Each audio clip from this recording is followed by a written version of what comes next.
नमस्ते। आप सभी का स्वागत है आज की इस चर्चा में। और आज हम एक बार फिर से बात करेंगे उभरते हुए खालिस्तानी संकट के बारे में। और ये हम पंजाबी यानी कि ये समझ लीजिए कि पंजाबी हिंदू परिप्रेक्ष्य से इसकी बात करेंगे और एक ओवरऑल परिप्रेक्ष्य से भी बात करेंगे। और हमारे साथ हैं रोहित पठानिया जी। सर नमस्कार। आपका स्वागत है रोहित जी। रोहित धन्यवाद, जी धन्यवाद वैसे तो संजय जी बुलाने के लिए। दिल्ली में रहते हैं। यूट्यूब पे काफ़ी आप लोगों ने देखा होगा इनको। और रोहित जी, आप ये जो वर्तमान समस्या है कि हम जानते हैं कि इसको जो है समाप्त कर दिया गया था केपीएस गिल साहब के टाइम पर। और लगभग 20 वर्ष तक काफ़ी शांति दिखती रही।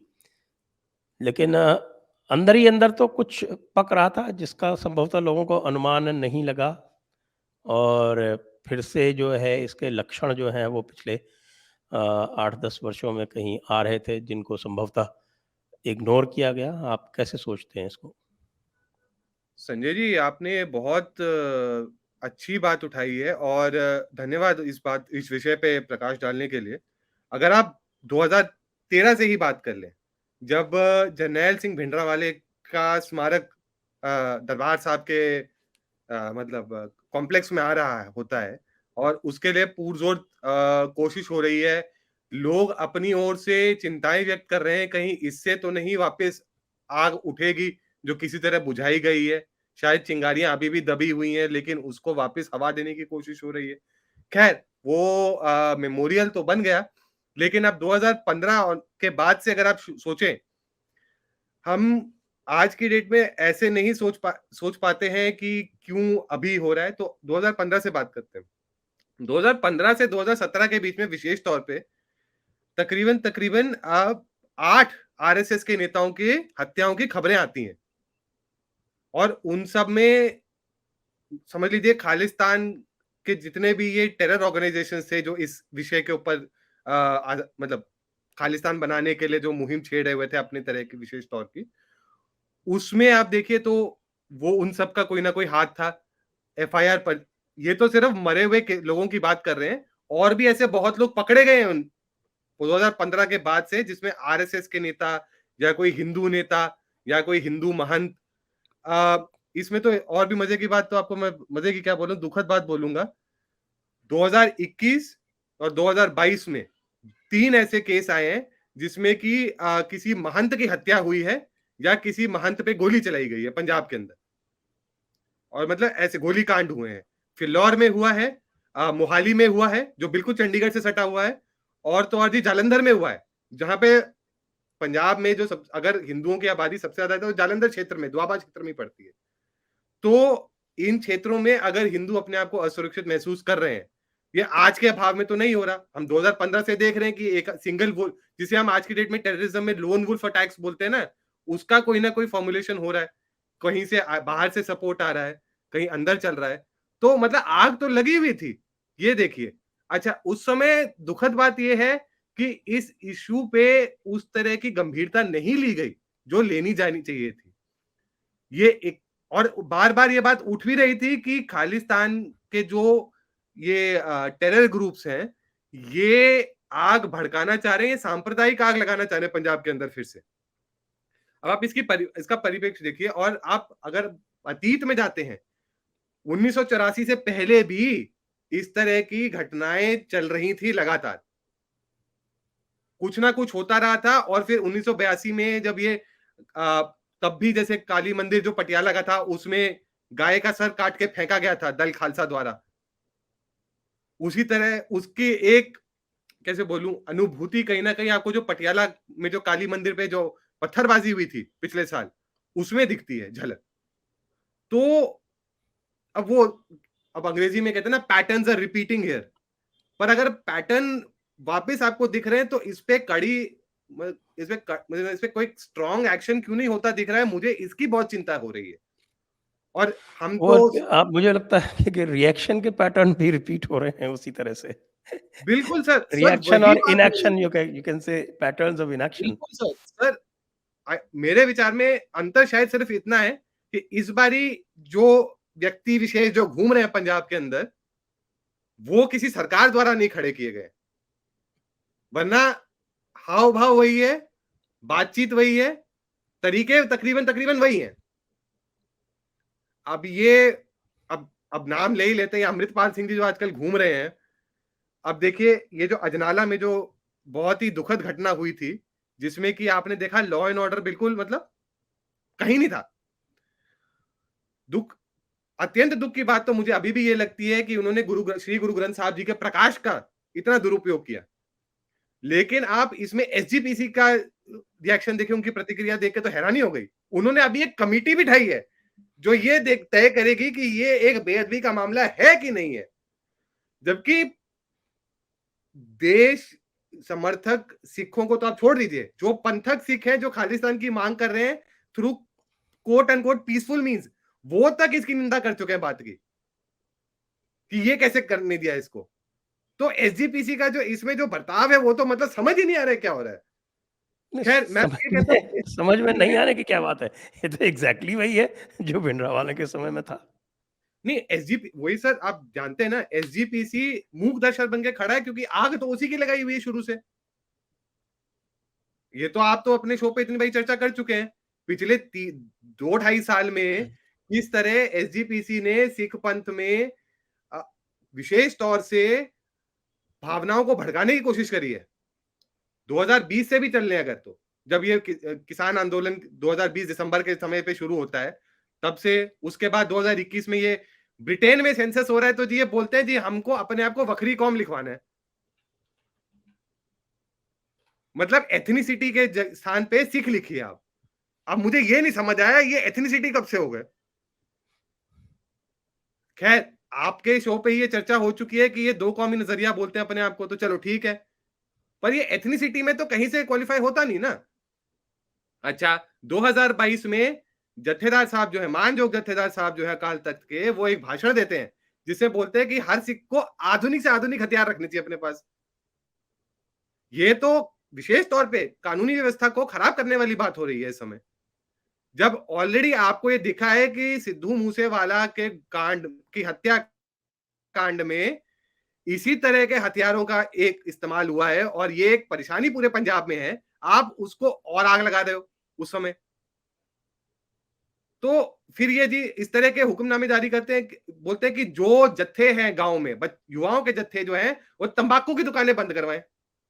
भाई तंबाकू है, तंबाकू चलिए मानता हूं परेशानी है, लेकिन क्या जो नशा की जो इतनी समस्या जो पंजाब में फैली है वो परेशानी नहीं है? उसके ऊपर क्या कर रहे हैं ये लोग? अब ये आज मैंने खबर पढ़ी है, टाइम्स ऑफ इंडिया की है या कौन से की है, कि ये अमृतपाल सिंह अभी एसजीपीसी के प्रेसिडेंट और अकाल तख्त जत्थेदार जी से मिल के आए।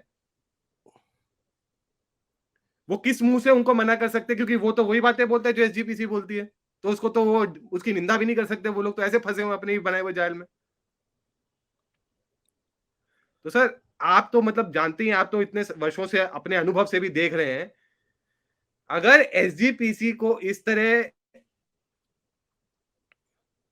और इसमें मानता हूं सिख समुदाय को आगे आना है, क्योंकि ये उनकी जिम्मेवारी ज्यादा है, क्योंकि वो लोग नहीं चाहते, उनको सबको पता है कि वो नहीं चाहते कि लाशें फिर से बिछे पंजाब में। लेकिन एसजीपीसी का विरोध करने का जो जरूरत की जो आवश्यकता बन रही है इस समय, वो मुझे कहीं नहीं होती हुई दिख रही। उल्टा अभी मतलब लोग तो ऐसे बोल रहे हैं कि जी आपको तो पंजाब के बारे में कुछ नहीं पता। बोला चलो भाई मुझे नहीं पता तो आप तो देख सकते हैं ना, इतिहास तो आपके सामने साक्षी है ना।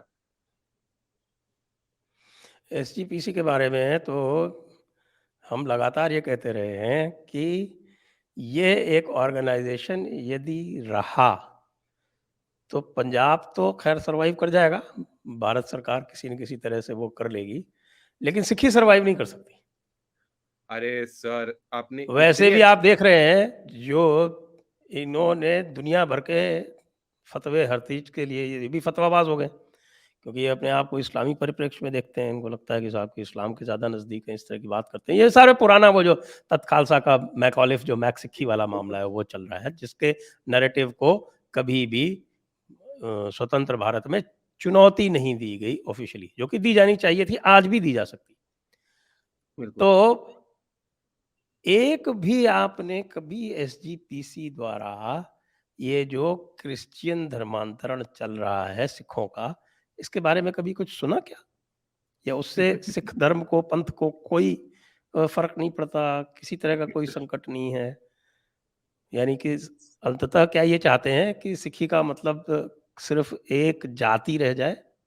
हम्म। जट्टवाद जिसको हम बोलते हैं, क्या सिर्फ जट्ट और जट्टी सिख रह जाएँगे, बाकी सब किसी को? क्योंकि मैं तो देखता हूँ ये खत्रियों का भी मज़ाक उड़ाते हैं, मज़हबियों के अरे साथ में जो सलूक करते हैं वो करते हैं, निरंकारियों को, नामधारियों को, उदासियों को इन्होंने अलग कर ही दिया, सत्कार बिल्कुल, समिति बना के सिन्नियों के घरों में घुस रहे हैं, उनके मंदिरों में घुस रहे हैं। बिल्कुल। तो ये सब काम करके ये क्या चाहते हैं कि ये केवल और केवल एक सिर्फ़ सिक्खी के नाम पे जट्ट रह जाएँ, गुरुओं को भी अलग कर देंगे, क्योंकि गुरु में भी कोई जट्ट नहीं था। बिल्कुल। सर, अभी तो आपने इतनी अच्छी बात छेड़ी है।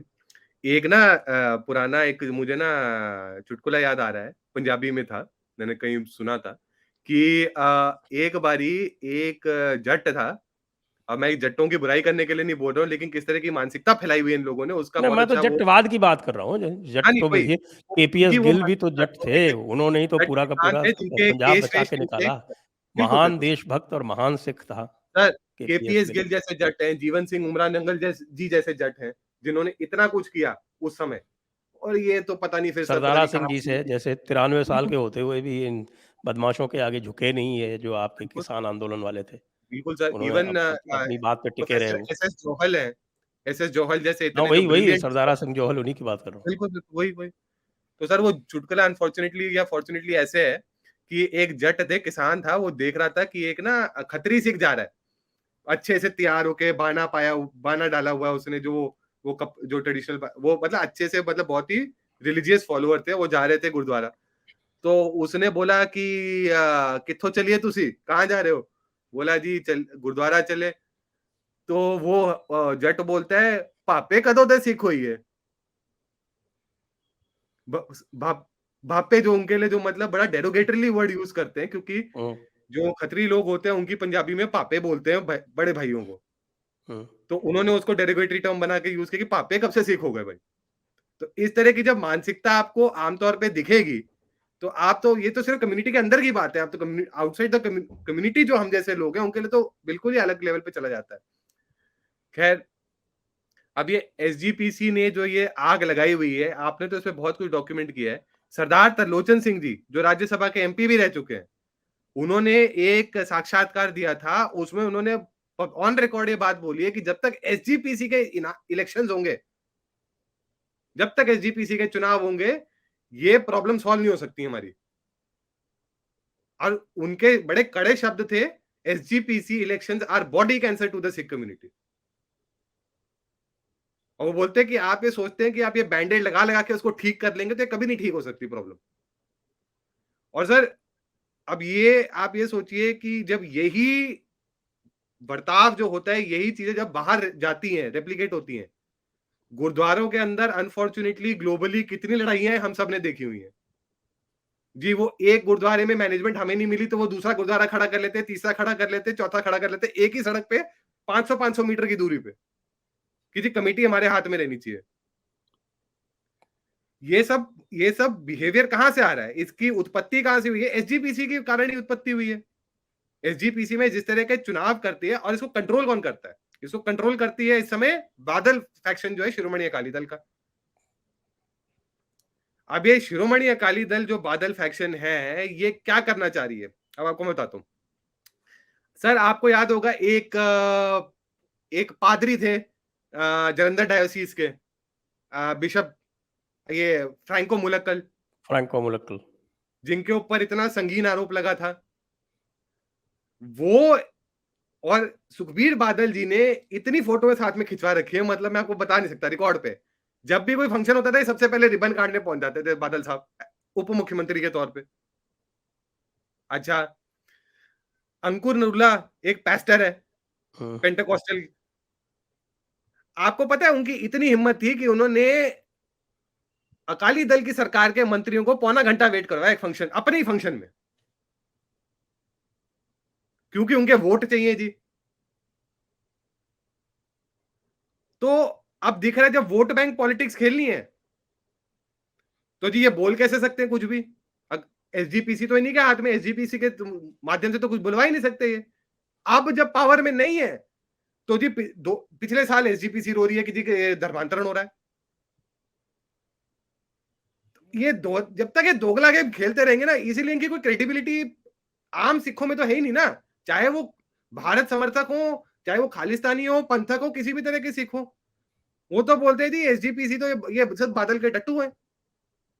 इसी कारण मतलब इतनी खराब इमेज बना दी है इन्होंने एसजीपीसी की, तो आप कैसे उम्मीद कर सकते हैं कि ये कुछ बोलेंगे इसके बारे में।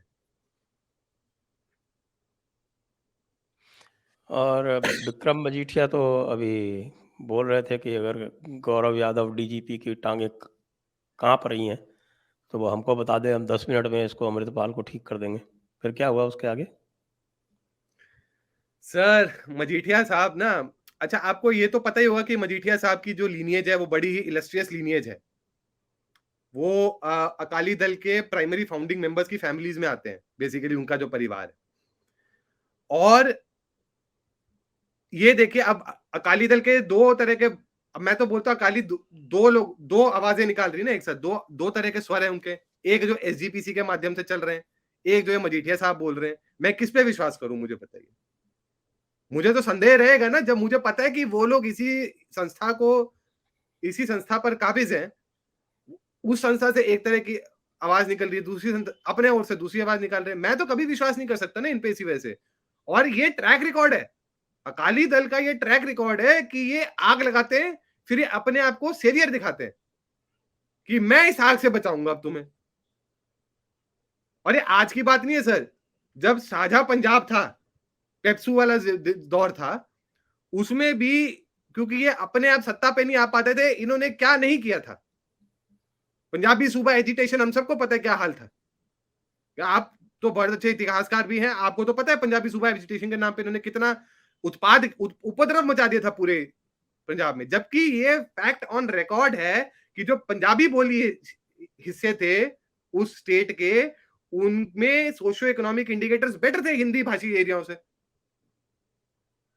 फिर भी बोलते थे जी हमारे खिलाफ वो आप वो कर रहे हैं, हमारे वो पंजाबी में कहते थे साढ़े नाल तक्का होया ऐसी हर बारी करना शुरू कर देते हैं। वो तब भी यही कर रहे थे। उसका सेकंड फेज आपको फिर ये भिंडरा वाले की उत्पत्ति के आसपास दिखता है, क्योंकि भिंडरा वाले भी तो बेसिकली कॉम्पिटिटिव कम्युनिज्म खेलने ही आया था ना, किसी की सहायता से। वो तो आनंदपुर साहब रेजोल्यूशन से शुरू किया था इन्होंने। बिल्कुल बिल्कुल सर। और ये आनंदपुर साहब रेजोल्यूशन की जो बातें बोलते थे आज भी पूरी नहीं हुई है। अच्छा अब मैं आपको बताता हूँ बड़ी मजे की बात। आनंदपुर साहब रेजोल्यूशन की एक बात पकड़ते हैं, all India gurdwara management committee बनाएंगे। अभी हरियाणा में गुरुद्वारा मैनेजमेंट कमेटी को लेके इन्होंने कितना लंबा केस लड़ा, हार गए। हार गए। हर हर स्तर पे हारे हैं और तब भी नहीं छोड़ रहे थे। तो ये जो डाडूवाल साहब जो हैं, जो एचएसजीएमसी के चेयरमैन थे, आप देखिए वो जो वीडियो आई जिसमें कि मतलब उनको धक्के मार रहे हैं, हमें हमारे साथ पिटाइयां हो रही है, ये सब बातें उठाई थी। और बादल साहब मतलब सबसे आगे बढ़ के इसके ऊपर बोल रहे थे कि हमारे साथ विश्वासघात हुआ है, black day for six in India. देखिए टर्मिनोलॉजी देखिए क्या यूज करिए, black day for six in India. और बोलते हैं महंतों के अंदर चला गया गुरुद्वारे। डाडूवाल साहब जो मतलब रागी हैं, जो पाठी हैं, वो आपके महंत हो गए एकदम से। चलिए महंत भी हो गए। मेरे को ये बताइए जो all India gurdwara management committee act की आप बात करते हैं आनंदपुर साहब रेजोल्यूशन में, उसमें तो पॉइंट यही था कि हर स्टेट की अपनी गुरुद्वारा मैनेजमेंट कमेटी होगी पहले। तो आपको इस बात से कैसे आपत्ति हो सकती है कि हरियाणा ने अपनी बना ली है, दिल्ली ने अपनी बना ली है। खैर हर किसी में अपने प्रॉक्सी के थ्रू कंट्रोल करने की पूरी कोशिश में लगे रहे अकाली दल हमेशा।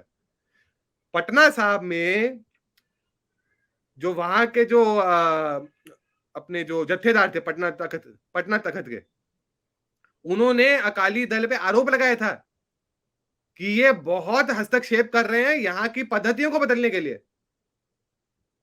इतना संगीन आरोप इन पे लगा हुआ है, फिर भी कोई इन पे ये मतलब कुछ बोलते ही नहीं है। इसका भी जवाब नहीं देंगे ये लोग।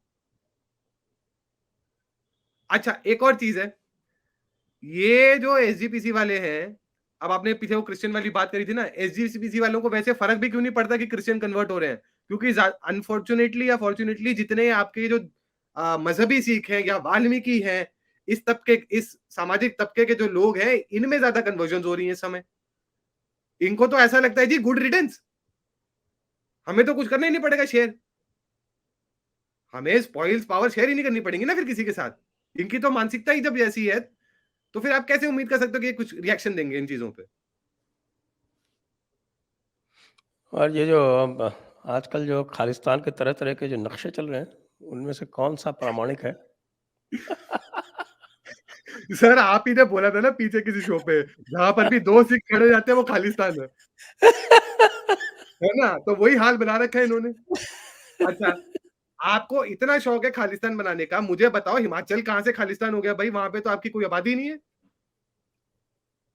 वो अच्छा, कुछ महाराजा रंजीत सिंह के राज ऊना, में हमीरपुर में होंगे ना कोई 2-4 या आपके कहीं सर चंबा-वंबा वो में? मुश्किल से हैं, उनमें भी आधे से ज्यादा जो है राधा स्वामी सत्संग ब्यास के फॉलोअर्स होते हैं? उनको आप अच्छा ये तो डिसाइड नहीं कर पाते कि राधा स्वामी वाले सिख है कि नहीं है। वो मैं आपको बताता हाँ, हूँ वो क्या है, कि जो सिक्खी की परिभाषा है ना, हुँ, वो इलेक्शन के टाइम पे अलग होती है। इलेक्शन के टाइम पे हुँ, सारे के सारे आपके जो हैं वो केशधारी, सहजधारी, हुँ, निरंकारी, नामधारी, उदासी, निर्मला सब सिख होते हैं। और इलेक्शन पूरे हुए नहीं हुँ, कि बाकी सबके सब जो हैं वो बाहर। एसजीपीसी एक्ट में तो अब बीजेपी ने कितनी बड़ी मूर्खता की कि उन्होंने सहजधारियों को बाहर कर दिया है इन आपके सुखबीर बादल और उनकी हरसिमरत कौर के चक्कर में। यानी बिल्कुल। इतनी भी समझ नहीं थी कि मनमोहन सिंह तक ने नहीं किया ये काम।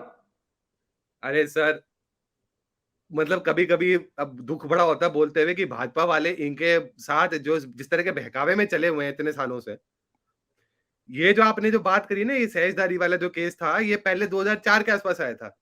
इनफैक्ट जब वाजपेयी जी की सरकार थी तब अकालियों की काफ़ी तूती चलती थी उसमें भी। तो उस समय बादल ये साहब तो सबसे एनडीए पहले के अध्यक्ष हुआ करते थे उस समय। हाँ जी। और उसमें जब ये हुआ था तो सुप्रीम कोर्ट में सेजदारी सिखों ने चैलेंज कर दिया था इसको हुँ। और इट गॉट स्ट्रक डाउन कि आप ये डेफिनेशन यूज ही नहीं कर सकते हैं। जी इन्होंने फिर वो पास करवा दिया लेकिन 2016 में ये बोल के कि ये पंथ के लिए बड़ा विशेष मुद्दा है, पंथ बड़ा नाराज है जी ये वो। 1967 में उदासियों की जब इनको संपत्ति हथियानी थी, तब इन्होंने अपने उदासियों को सिख डिक्लेयर कर दिया था।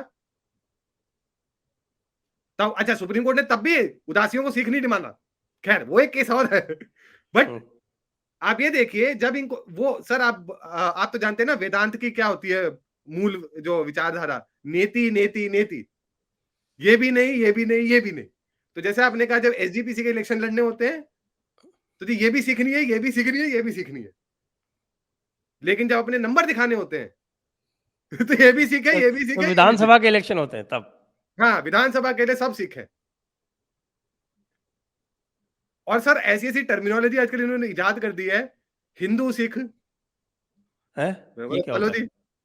सर हिंदू सिख होते हैं बेसिकली जो हिंदू गुरुद्वारे आते हैं ना, तो ये अपने नंबर ऊंचा दिखाने के लिए उनको भी जो अपने को कभी क्लियरली सिख नहीं बोल सकते, लेकिन उनको वोट नहीं करने देंगे। वोट वो नहीं कर सकते। ये एसजीपीसी में नहीं जा एसजीपीसी के सकते। पुरानी भ्रामक बातें हैं, तो मतलब क्या बोलूं मैं। तो हम बात कर रहे थे खालिस्तान के नक्शों के बारे में। हाँ, तो सर अब इनका नक्शा देखिए, महाराजा रंजीत सिंह के अधीन जब महाराजा गुलाब सिंह जी थे, जम्मू क्या कश्मीर भी आ गया था। अच्छा डायस्पोरा में कैसी बातें करते थे एक ज़माने में कि जी चाइना के साथ हमारे बड़े अच्छे रिलेशन हो जाएँगे अगर हम अलग स्टेट बन गए। तो जी लोग मेरे जान-पहचान के लोग सोचते हैं कि चाइना के साथ कैसे रिलेशन होंगे? बोलते क्यों जम्मू कश्मीर तो हमारा ताज होगा ना। चलो, लेकिन नाइन जो आप मतलब एक हमारे जो पुनीत सानी जी हैं, उन्होंने एक मैप शेयर किया था 1980s का जिसमें जम्मू कश्मीर पाकिस्तान का हिस्सा है। वो जी कमाल हो गया मैं तो बोला, अच्छा जी। बाकी तो इन्होंने बहुत सारा हिस्सा तो उर्दूस्तान में भी दे रखा है। अरे सर उर्दूस्तान ये तो इनका तो बस ये ब्रेकिंग इंडिया फोर्सेस के साथ पूरी कोशिश में लगे हुए हैं इस समय। अब ये देखिए मैं आपको बताता हूँ, दिल्ली में भलसवा डेयरी में एक केस हुआ था मर्डर का। वो मर्डर केस नहीं था, वो टेरर अटैक केस था लिटरली। एक आदमी की हत्या की गई, उसमें एक इस्लामी टेररिस्ट था और एक खालिस्तानी टेररिस्ट था, दोनों की ट्रेनिंग अब्रॉड हुई है, दोनों को कोऑर्डिनेट कराया गया। तो जी अब आपने वो परिप्रेक्ष्य क्रिएट किया जहां पे जो आपके सिविलाइजेशन एनिमी रहे हैं, आप उनको भाई बंधु दिखा दिखा के अपने साथ उनके तरफ चले गए। और इसमें तो ये इस्लाम से और अब अमृतपाल जो है, आप कंप्लीट कर लीजिए, बोल रहे थे। नहीं सर वही बोल रहा हूँ, आप बोलिए, बोलिए, बोलिए। मैं कह रहा हूँ अमृतपाल जो है, वो खादिम रिजवी जो बोलता था सिखों के बारे में, या अभी जो एक और जो दूसरे मौलाना हैं आपके, वो तारिक मसूद वगैरह, वो सब जो बोल रहे हैं सिखों के बारे में बिल्कुल। पाकिस्तान में बैठ के, जिस तरह से ननकाना साहब में हमले करते हैं, वहाँ से रागी की खुद की बेटी उड़ा ले गए, आज तक वापस नहीं करवा पाए। उसके बारे में तो एक शब्द कभी सुना नहीं मैंने, उससे पंथ का कोई कुछ नहीं होता। अच्छा, दूसरी बात ये जो नक्शे की बात कर रहा था, उसमें मुझे ये देखकर आश्चर्य होता है कि करतारपुर साहब तो बॉर्डर से कोई 400-500 मीटर ही है। बिल्कुल, वो भी इनके बिल्कुल। नक्शे में नहीं है। ले सर लेकिन महाराजा नक्शे में रणजीत सिंह जो सर आजकल जो महाराजा चल रहा है रणजीत सिंह नक्शा, की तो उसमें वो अपनी हिमाचल थी भी ताकत। शामिल है, दिल्ली भी शामिल है, हाँ, हरियाणा भी बिल्कुल, शामिल है, बिल्कुल। आपके उत्तरांचल के तराई के सारे हिस्से शामिल हैं। आपका हमारे टिकैत का मुज़फ्फरनगर भी शामिल है, सर बस मुझे ये उस दिन खुशी हुई और थी मैप देख के टिक कि चाइना शामिल नहीं है। टिकैत का मुज़फ्फरनगर तो शामिल है, आपके उधर आगे बाकायदा मेरे ख़्याल से रामपुर तक का शामिल है। फिर हमारे राजस्थान का आधा हिस्सा, वो नागौर ज़िला जो है, जो हुँ, सेमी डेज़र्ट है पूरा का पूरा, नागौर ज़िला शामिल है, जोधपुर सही। शामिल है, कोटा और बूंदी शामिल है, और कोटा और बूंदी एज़ एन एन्क्लेव है। मतलब कोटा और बूंदी का कोई लिंक नहीं है बाकी शेष खालिस्तान से। तो ये खालिस्तान है या बिल्कुल दिमाग में पूरा ही खाली स्थान है? सर आपने तो देखा ही है ना, महाराजा रणजीत सिंह जी जो थे, उनकी राजधानी तो लाहौर थी। लाहौर हाँ। कहाँ है? अरे चलिए अरे मैं कह लाहौर रहा हूँ छोड़िए। करतारपुर तक पे नहीं कर रहे, लाहौर तो हाँ, फिर भी 30 एग्ज़ैक्टली। किलोमीटर है। हाँ, इनको अपना वेटिकन भी नहीं चाहिए। वेटिकन समान जो इनके लिए पूजनीय स्थल है, ननकाना साहब, जहाँ पे बाबा नानक जैसे इतने बड़े गुरु पैदा हुए, वो इनको नहीं चाहिए। मतलब मैं तो सोचता हूँ ये क्या कह रहे हैं? अब आप इनके क्लब हाउसेस में जाइए ना, ये इन लोगों के तो क्या बातें करते हैं, हम पहले पंजाब फ्री कर लेंगे और जी जब हम तगड़े हो जाएँगे तो हम पाकिस्तान से भी ले लेंगे। ये लॉजिक हमें सुनने को मिलता है। मैं ये कहा लेटेस्ट ओ सुना मैंने ये, भाई! कि हम तगड़े हो जाएँगे, तगड़े कैसे हो गए तुम? वही मैं सोचूँ, मैं बोला लैंडलॉर्ड स्टेट नहीं होगे तुम, हैं? 48 डिग्री टेम्परेचर में तुम्हारे से खड़ा नहीं हो जाता यहाँ पे इंडिया में, तुम तगड़े हो गए। जो यहाँ पे जो बेचारे किसान लगे हुए हैं अपने, हैं? वो तो तुम चाहते नहीं तुम्हारी नौटंकियाँ। तुम्हारे को ल आग लगी हुई है फालतू में ये सब। ऊपर से जी वो हवाएँ दिए जा रहे हैं उस तरह की, उधर से एसजीपीसी वाले अपनी अलग हवा दिए जाते हैं। तो वो तो कॉम्पिटिटिव कंपैरिज़न पे घूम जाते हैं। ये अमृतपाल संधू जैसे जो लोग हैं, इनको अब सर न्यूज़ में तो आ ही रहा है कौन इसके हैंडलर्स हैं, जो मुझे शुरू से शक हो रहा था। कोई तो हवा दे रहा है इसको और इसको हवा कनाडा में बैठे हुए कुछ हैं विशेष लोग, जिनके नाम पब्लिक में आ चुके हैं, वो मैनेज कर रहे हैं इसको। तो सर अब बस मुझे ये लगता है कि ये एसजीपीसी ने जो अनफॉर्च्यूनेटली एनवायरनमेंट क्रिएट किया हुआ है, इस तरह की खबरों पे विश्वास भी नहीं करेंगे लोग। वीडियोज़ निकली हुई हैं पंजाबी लैंग्वेज मीडिया में, जहाँ पे जब लोगों से पूछा कि आपको अमृतपाल संधू के इस बर्ताव के ऊपर क्या कहना है? लोग कुछ लोग ऐसे भी हैं जो मानने को तैयार नहीं है कि वो उसने ये ओछी हरकत करी है अजनाला में, जो हुई है। बोलते नहीं इस पे पूरी जाँच होनी चाहिए पहले। भाई स्पष्ट है, दिख रहा है, फिर भी आप मानने को तैयार नहीं हो। कमाल है।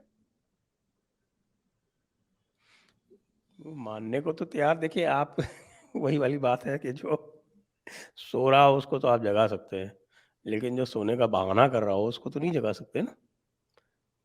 अब वही दुःख की बात है सर, वही दुःख की बात है। मैं आपसे ये पूछना चाहता हूँ कि हम केजरीवाल सरकार के बारे में तो हम सब जानते हैं, वो उसके बारे में बहुत बातें भी हो चुकी हैं। तो मैं केजरीवाल की जो संलिप्तता है और जो उनकी इसमें एक तरह से अघोषित समझौता है, उसके बारे में नहीं बात करता मैं। लेकिन ये जो कनाडा वाले खालिस्तानी हैं, ये पूरे विश्व में एक्टिव हो रहे हैं। मैं अभी ऑस्ट्रेलिया में था, मेलबर्न में काफ़ी समय था और ये जो 29 जनवरी का जो कांड वहाँ पे हुआ, उसके 2 दिन पहले ही मैं वापस भारत आया था वहाँ बिल्कुल, से बिल्कुल, और वहाँ मैंने बहुत सारे लोगों से मीटिंग्स भी की थी और सबने इसके बारे में और चर्चा भी हुई थी। बिल्कुल। और उन्होंने विरोध भी किया लेकिन भारतीय हाई कमीशन का उन्हें बहुत अधिक सहयोग नहीं मिला, बल्कि मैं कहूँ नगण्य सहयोग मिला, जिसको मैंने बहुत हाइलाइट भी किया था। तो उससे बेचारे हाई कमीशन वाले परेशान भी हैं थोड़ा-सा वहाँ पे, क्योंकि उनकी जो उदासीन भूमिका थी वो सबकी दृष्टि में आ गई।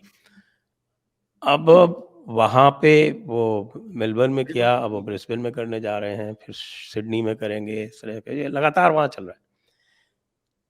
फिर यहाँ आपने देखा कि ये जो चल रहा है पंजाब में और 2016 के अमेंडमेंट की हमने बात कर ही ली। नैरेटिव के बारे में बिल्कुल, कोई थिंकिंग नहीं है कि कैसे हम इस नैरेटिव को जो बिल्कुल। पूरा जो मैक्सिकी वाला जो नैरेटिव है कि हम हिंदू नहीं हुँ, हैं, हम कहीं इस्लाम की पैदाइश हैं या जो भी हैं। तो उसके बारे में हमने जयपुर डायलॉग से बहुत बातें की, उस पे नहीं आते हैं कि बिल्कुल। जो केंद्रीय सरकार को क्या करना चाहिए? आपको यदि केंद्रीय सरकार का सलाहकार बनाया जाए, तो आप क्या करेंगे? सर बहुत अच्छा सवाल है आपका एंड एंड ऑनेस्टली मैं खुद इसके लिए पिछले 1 साल से चिल्ला रहा हूँ। लिख भी रहा हूँ, बोल भी रहा हूँ। जहाँ पे मौका मिलता है मैं इस बात को उजागर करने की कोशिश करता हूँ कि एक नैरेटिव वॉरफेयर पिछले 1 साल से चल रहा है इस देश में। सर आपको याद होगा एक हमारे वो भारत के बड़े अच्छे क्रिकेटर हैं, लेफ्ट आर्म बॉलर है अर्शदीप सिंह। हुँ, जब उनकी वो एक मैच में उनसे कैच ड्रॉप हो गई थी तो कितना भयंकर खेल आईएसआई के हैंडल्स द्वारा खेला गया था। इंफॉर्मेशन वॉरफेयर करी गई थी कि मतलब ये हिंदुस्तानी जो हिंदू भारत बोल रहा है कि देखो ये गद्दार है, ये है, इस तरह की बातें। We were caught napping even then पिछले 1 साल से ये चल रहा है।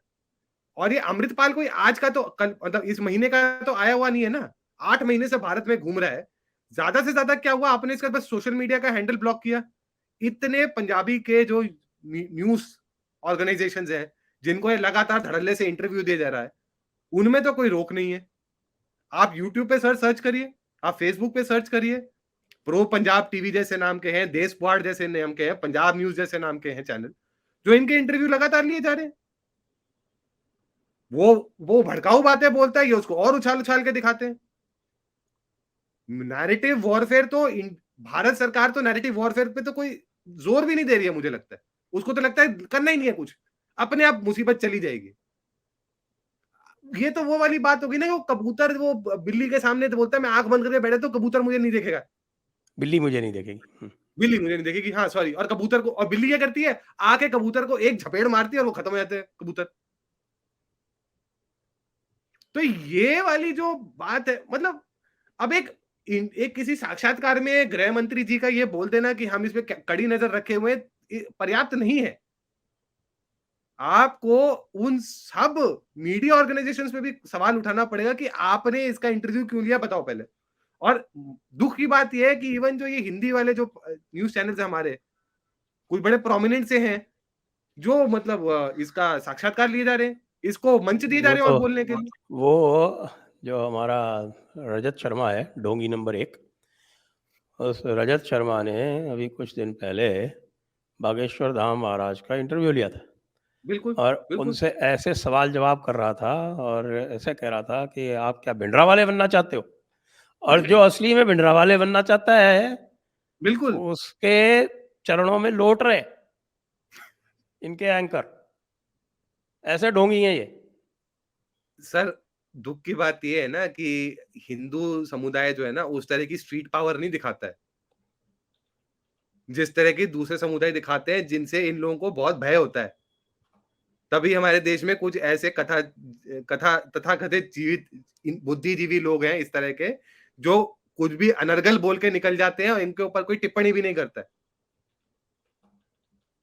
बागेश्वर धाम वाला जो आपका जो आपने जो बात करी है, बागेश्वर धाम सरकार वाले जो शास्त्री जी हैं, मैं उनके बारे में बात नहीं करूंगा, लेकिन इस तरह के तीखे प्रश्न आपके पत्रकार इनसे क्यों नहीं करते हैं, महाराज से? कोई पूछे ना मेरे से। आप सोचते हैं कि वो अपने आप उसको पॉजिटिव लाइट में दिखा रहे हैं उल्टा। मुझे तो ये हैरानी हो रही है, अमृतपाल को इतनी पॉजिटिव लाइट में कैसे दिखा सकते हो आप भाई? वो बोलता है जी पासपोर्ट तो मात्र एक पर्चा है ट्रैवल करने के लिए, तो भाई पासपोर्ट सीज करो ना उसका। वो बंदा जो बोलता है ये, पासपोर्ट सीज कर लो उसका, फिर नहीं जा पाएगा भारत से बाहर। चलो जी, नहीं तो उसको बोलो जी तू वापस जा दुबई जहां से तू आया। पिछले 1 साल में अमृतपाल ने कम से कम 2 या 3 अंतरराष्ट्रीय दौरे भी किए, अंतरराष्ट्रीय मतलब ट्रिप्स भी करे हुए हैं, तब भी नहीं रोका गया उसको। मतलब ये तो ऐसा हो गया ना कि everybody has been caught napping, या तो बाय ओमिशन और बाय कमीशन। आपका एक्शन प्लान क्या होगा? मेरा एक्शन प्लान सर दो मुही है। सबसे पहले तो क्योंकि पंजाब सरकार से तो कैसे बोलूं मैं, पंजाब सरकार के फ्रंट पे तो जो उसको करना है तो करना है, मैं उसके बारे में बात नहीं करूंगा।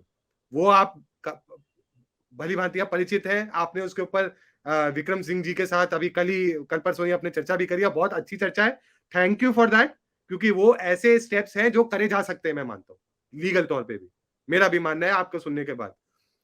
जो भारत सरकार को करना है, सबसे पहले सर, सर्वप्रथम इस आदमी के इंटरव्यूज को ब्लैकआउट करवाया जाए। मैं मानता हूं, चलिए मैं मानता हूं इट इज इंफॉर्मेशन के दौर में, इंफॉर्मेशन एज के दौर में सब कुछ ब्लैकआउट करना बहुत मुश्किल है, लेकिन आपको क्लैम्प डाउन तो करना पड़ेगा, किसी कहीं से तो शुरू करना पड़ेगा। ये यदि तो है बीबीसी डॉक्यूमेंट्री ब्लैंक आउट हो सकती है, तो ये क्यों नहीं हो सकता? बिल्कुल। बीबीसी आप कहीं भी नहीं मिलती आपको, वही तो मैं हैरान हूं ना, कैसे ये कैसे हो सकता है? दूसरी बात ये है, इसमें सबसे बड़ी बात यह है कि आपको एक नैरेटिव वॉरफेयर लड़ना पड़ेगा सोशल मीडिया पे स्पेशली, क्योंकि सबसे ज्यादा जो आग भड़की हुई है वो सोशल मीडिया पे भड़की हुई है, और सोशल मीडिया के माध्यम से जमीन पे जा रही है बार बार। सर आपको तो पता ही है कितने ऐसे बच्चे हैं जिनको बहकाया गया है खालिस्तान के झंडे रेस करने के लिए जगह जगह पंजाब में Sikhs for Justice type organisation द्वारा, उनमें से किसी की जमानतें भी नहीं हो रही है। ये इसीलिए हो रहा है क्योंकि उस तरह का जो घटिया नैरेटिव है वो फैल पाता आसानी से, क्यों करने दिया जा रहा है? तीसरी बात, आपको जितने ये खालिस्तानी एलिमेंट्स डायस्पोरा में विशेष तौर पे हैं, उनकी ब्लैकलिस्ट तो लगानी पड़ेगी दोबारा। अब मुझे इस बात पर पूरा विश्वास है कि जब अगर वो ब्लैकलिस्ट नहीं लगेगी तो ये समस्या चलती रहेगी। लेकिन दुख की बात यह है कि ऐसे व्यक्ति को जिसको ब्लैकलिस्ट करना चाहिए उसको हम पद्मश्री भी देते हैं। और जो ब्लैक लिस्टेड है, उनकी ब्लैक लिस्ट से 300 लोगों की ब्लैक लिस्ट भी हटा देते हैं। सर रिपू दमन सिंह मलिक, जिसने कनिष्का एयर बॉम्बिंग कराई थी, बस वो इसीलिए बच गया क्योंकि सारे सबूत मिटा दिए गए थे कनाडा में। और उसमें खैर कनाडा जैसी घटिया देश में, मतलब मैं लोगों की बुराई नहीं कर रहा हूं वहां के, लेकिन जो उनका शासन तंत्र है तो एक नंबर का घटिया शासन तंत्र है, जो ऐसे एविडेंस मिटाता है अपने आप को बचाने के लिए। खैर, रिपू दमन सिंह मलिक इतने साल ब्लैक लिस्ट पे था, उसकी ब्लैक लिस्ट हटाई, उसको 2019 में भारत भी आने दिया गया। क्यों आने दिया गया भाई? अच्छा, वो व्यक्ति फिर बाद में 2022 के चुनाव में भाजपा उसका समर्थन पत्र लेके घूम रही है जी, चुनाव में कैंपेनिंग में। क्या मैसेज जाएगा लोगों के लिए सर? सोचने वाली बात है ना। इसीलिए उसको उड़ा दिया। और सर उसने एक बात बड़ी मतलब मरने से पहले एक बात उसने बोली थी, जिस दिन उसकी हत्या हुई है, मेरे ख्याल 30 मई था, क्या था वो, उसने बोला था मैं 1 जून से इंटरव्यू सीरीज करूंगा जिसमें मैं सबकी पोल खोलूंगा इंटरनेशनली, कि ये डायस्पोरा में कौन कौन तत्व हैं जो ये कराते हैं सारे काम। हमारी इंटेलिजेंस इतनी नकारा नहीं हो सकती, उनको ये नहीं पता कि कौन कौन से तत्व हैं जो इसमें आग लगा रहे हैं, इस आग में घी डाल रहे हैं, उनको तो जब पकड़ा। हम ओपन सोर्स इंटेलिजेंस से हम बोल सकते हैं बैठ के यहाँ पे, तो ये बिल्कुल तो सर, मतलब हद हो गई है। मतलब मुझे तो मैं मेरे को तो उनपे कहीं ना कहीं तरस आता है, क्योंकि मुझे ऐसा लगता है उनके हाथ बांधे हुए किसी ने, लगता है सर, ऐसे ही प्रतीत होता है ना, फिर किसी ने उनके हाथ बांधे हुए हैं। जानकारी समूची होती है इन लोगों के पास, हम सबको पता है, लेकिन आपको एक क्लियर स्टैंड लेना पड़ेगा कि पंजाब में आपको किन ताकतों के साथ खड़ा होना है। राष्ट्रवादी ताकतों के साथ खड़ा होना है या राष्ट्र विरोधी ताकतों के साथ खड़ा होना है? आखिरी पॉइंट मेरा ये है। और उसमें खास तौर पे क्योंकि अभी एक ओपनिंग खुली है। कांग्रेस और अकाली के सफाये की वजह से एक ओपनिंग खुली है जिसमें अनफॉर्चुनेटली एक पोल आप है पंजाब में आज की डेट में। अब वो दूसरा पोल कौन सा होगा? भाजपा अगर राष्ट्र हित में बात करे पंजाब के अंदर, तो वो दूसरा पोल बन सकती है। लेकिन जिस तरह के उनके जिस तरह की वो गतिविधियां कर रही है, मुझे तो नहीं लगता कि उनको दिलचस्पी भी है कि पंजाब में वो कुछ करें। जिस तरह की जिस तरह के प्रयास तमिलनाडु में इस समय भाजपा कर रही है, उसका 1% भी, 10 भी नहीं बोलूंगा, 1% भी अगर भाजपा पंजाब में कर दे, तो शायद कुछ हो सके। पर दुख की बात यह कि मुझे तो पता नहीं लगता है कि भाजपा या तो पंजाब में दिलचस्पी नहीं रखती है, या फिर उसको लगता है कि हम अगर कुछ ना बोले इनके बारे में, ऐसे तत्वों के बारे में, तो हमारे को शायद वोट फिर भी मिल जाए। सर, कांग्रेस इतने साल कांग्रेस पार्टी राष्ट्रीय स्तर पे बिल्कुल अलग पार्टी रही, लेकिन पंजाब में पूरी राष्ट्रवादी पार्टी रही है। आप भी मानते होंगे शायद, मैंने तो देखा है। चाहे उनके नेताओं ने गलतियां करी हैं, लेकिन कांग्रेस ने पंजाब में राष्ट्रवाद का दामन नहीं छोड़ा था। आज भी रवनीत बिट्टू जैसे नेता हैं जिनका बेअंत सिंह से, जो बेअंत सिंह के रिश्तेदार है, द लेट बेअंत सिंह, जिनके अगुवाई में खालिद केपीएस गिल साहब ने उनके सफाया पोते हैं किया ना था। शायद। हाँ, पोते ही है। तो ऐसे जब नेता हो, जब वो खुल के इनकी बुराई कर सकते हैं, तो आपको क्यों डर मारा है? रवनीत बिट्टू बोल रहा है कि मैं तो सड़क पे बैठ जाऊंगा चीफ मिनिस्टर के घर के सामने अगर इसको अरेस्ट नहीं किया तो। आपको कौन रोक रहा है यार? खैर सर, मतलब कभी कभी गुस्सा भी आता है और दुख भी होता है, लेकिन मैं क्या बोलूं, मतलब फ्रस्ट्रेशन हो जाती है देख के कि एक वो राष्ट्रवाद, भाजपा अपने आप को राष्ट्रवादी पार्टी बोलती है, अगर वो राष्ट्रवाद पे बात ही नहीं करेगी पंजाब में, तो कैसे कोई उसको सीरियसली ले सकता है? जी, राष्ट्रवादी पार्टी के बारे में तो अभी कम से कम हम देखते हैं इसके कि जम्मू कश्मीर में भी राष्ट्रवादी पार्टी जो है वो जो सेपरेटिस्ट सिंपैथाइजर्स हैं उनसे हाथ मिलाती रहती है, फिर हल्ला होता है तो फिर पीछे चली जाती है, फिर चुपके से हाथ मिलाती है कि शायद किसी को ना पता चले, लेकिन आज के युग में ना पता चले तो संभव नहीं। सर आपसे वही तो बात ना। करके बहुत अच्छा लगा रोहित जी। और सर थैंक यू, मंच देने के लिए धन्यवाद। और मैं प्रार्थना करता हूँ, क्योंकि सर आप भी पंजाब को बहुत वर्षों से नजर डाले हुए हैं। हमारे तो मतलब समझिए ऐसे ही है कि एक तरह से जैसे साझी विरासत है हम लोगों की, एक कहीं ना कहीं वो काले दिन वापस नहीं आने चाहिए पंजाब, वो ना जी, आए, बस ये प्रार्थना कर सकता हूँ। और मुझे लगता है इसके लिए हमें केंद्र सरकार पर दबाव अब बनाकर रखना पड़ेगा, सर जैसे हम आपसे जम्मू बेहतर इस कश्मीर में समय रखते हैं। पूरे राइट विंग इकोसिस्टम में, मैं मानता हूँ राइट विंग क्या बोलूं, राष्ट्रवादी इकोसिस्टम में कोई नहीं है। मुझे पूरा विश्वास है आपकी बात सुनेंगे लोग।